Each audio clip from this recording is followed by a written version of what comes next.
Well, guys, can you see all them guys out there? They know we just planted the garden today. If I turn the thing off, they'll probably run. There's 1, 2, 3, 4, 5, 6 of them up there. Let's see if I can zoom in on those forest rats. They get under there and they tear those apple trees up. Most of the time they don't really care about me. If I get out of this, which I'm about ready to, been working down the, been doing a lot today. Haven't been able to get much filming done. I've mowed grass for 3 hours and I vacuumed it, so I've got some evidence of this. I hilled the potatoes and side dressed them today. That's the last time they get hilled. They look pretty good. You worthless flea bags. We planted a couple zucchinis. Look at where they stick their heads through here and bend this fence to try to get the stuff that's in there. These are yellow squash. There's some cucumbers up there. We got one lonely tomato plant over here, and we got hills for 1, 2, 3, 4. Let's see. Those tomato plants over there, you can't even see them, they're so little. They were just, when we were putting this stuff in, we saw them in the ground, so we just put them over there because we haven't got any tomato plants yet. So we're going to put 1, 2, 3 zucchini plants, and then there's 2 cucumbers up there at the end. Anyhow, it's coming along. If I had to come by and pick up the fertilizer. We'll see you in a little bit. Got some more stuff going on. Bye. Well, I decided to cut this log up instead of getting all those. I'll get some of those too. This is the same chain that I just dug that stump out with, so it's not real perky, but it'll be fine.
Got to equal it out. It's not cutting too bad for an old saw.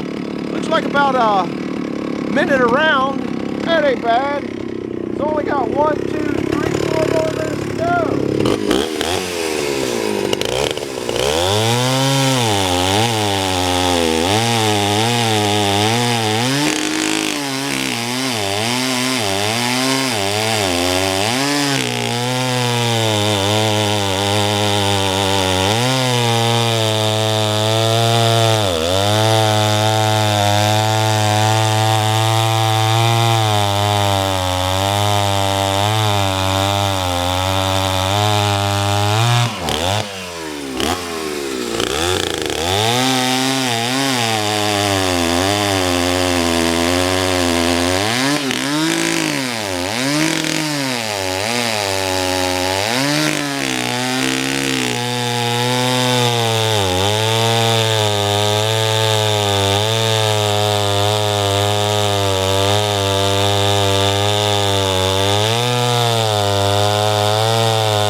sawing pretty good. I'm gonna let them roll off.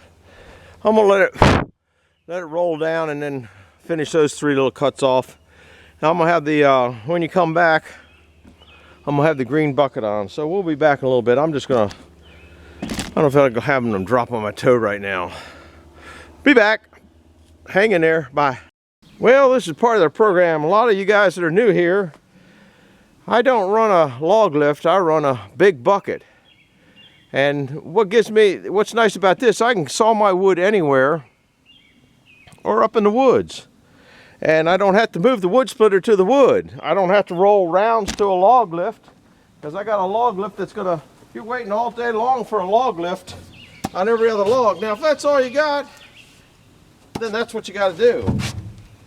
If I wasn't so wore out, I'd probably have these in here already. They ain't little. They're not ricks though, but yeah, we'll slide this one down.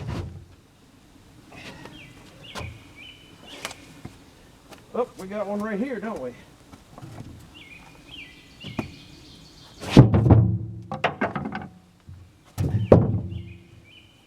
Yep, can't fit one in there, but we'll do. Run that down. Put it in there like that. And I'm just not going after a whole bunch of wood today because I'm too wore out. I did put down a whole bunch of mulch on the garden. I think I showed you the garden already. Or maybe not, I don't know. Now, normally I fill this thing up a little bit better. Just don't feel like it. Old geezer's wore out. That's got to go over. They don't push either. I don't know what they weigh. I'm guessing they probably weigh 125, maybe pounds a piece. Which a long time ago. See, I don't like that. That's not very efficient. But then these are going to be muddy. That's why I didn't want to mess with these. I guess I can put that there. Oh, yeah, these are real muddy. That's why I didn't really want to go for those. But I also don't want to make a half a load trip. That one looks like it could fit in there. Maybe not.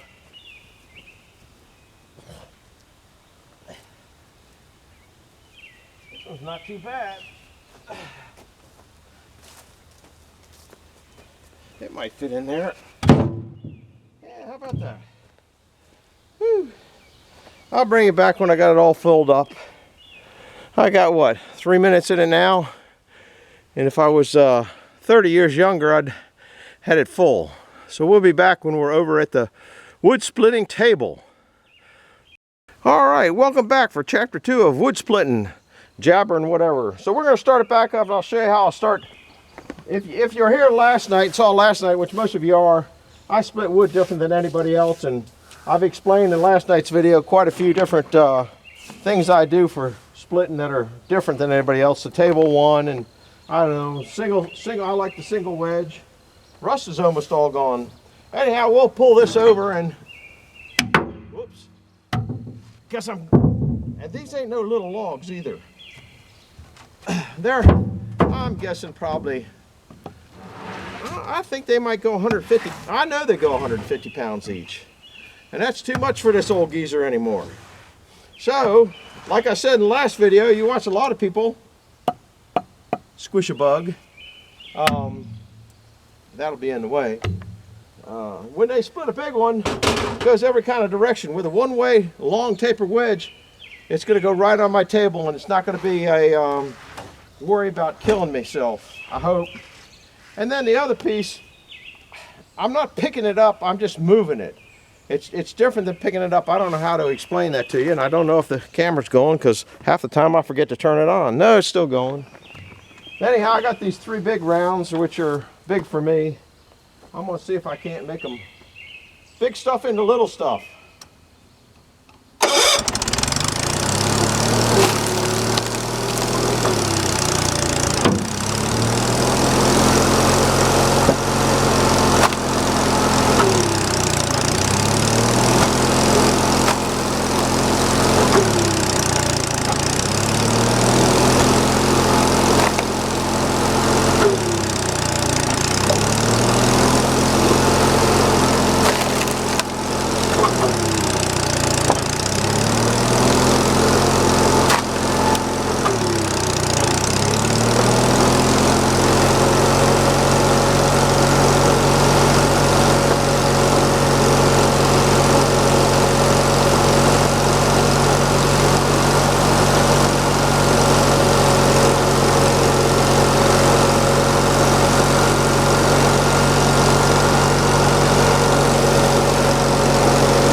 that. I wish I had one more. I guess that's going to probably take actually 2 more logs in there. But see, these people that have their wood crate, totes, or whatever you're stacking, I like the boxes better. The boxes are just a whole lot better for me. That doesn't fit in there at all. Maybe it'll fit that way. There's always a spot for every piece of wood. And some of these are a little bit bigger than you like, but I like big ones and little ones in the boiler. Now, the boxes, this goes in the chunks and hunks pile. That's all there is to it. I don't want to mess with that. Now I'm going to turn this off and turn it right back on. I'll show you how I cover these things up. But I don't have, oh, the camera, the thing's battery's flashing at me. Maybe it won't come back on. I'm going to try. Bye. Don't know how much longer this battery's going to last. It's on about nothing. I didn't show you the wood pile up front that I got. I'll have to show that in another video or stick it in. But this, you see this? This is the top. Instead of cutting the top the way most people cut tops, if you cut it this way, it covers it up, and put a slice in there, and that kind of keeps the rain off. And then I put ropes on there and tie another knot so it won't come out. And then you just go down there and flip it around and stick it through the little loop that I've already made. And I don't know what kind of hook, half hitch or something like that. People have told me, but I don't remember. And it's done. And when I'm not using them, we'll take you over there. Battery might last that long. I should have taken it off the tripod is what I should have done. I just made a pallet that holds them all when I'm not using. See there? It's getting dark out here. There's a whole stack of them. So when they're not in use, they just get all stacked up. Anyhow, I got a messy wood lot.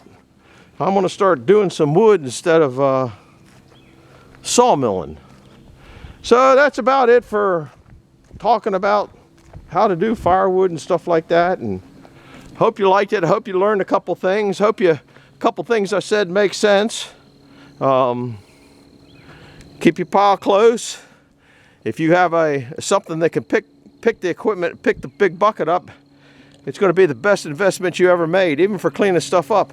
Oh, there's another reason I don't like multi-split wedges. You lose, it depends on how many splits you get. I think for every split you could probably start, probably a 4-way wedge, you probably lose, I don't know, 1 or 2% of your wood to trash. Then you go to 6-way and it's up higher. You go to a box wedge, you're probably losing over 10% of your wood. Can you afford to lose that wood? Anyhow, that about does it for tonight. It's a wrap because it's getting dark and old geezer's wore out. We'll see you. Bye-bye.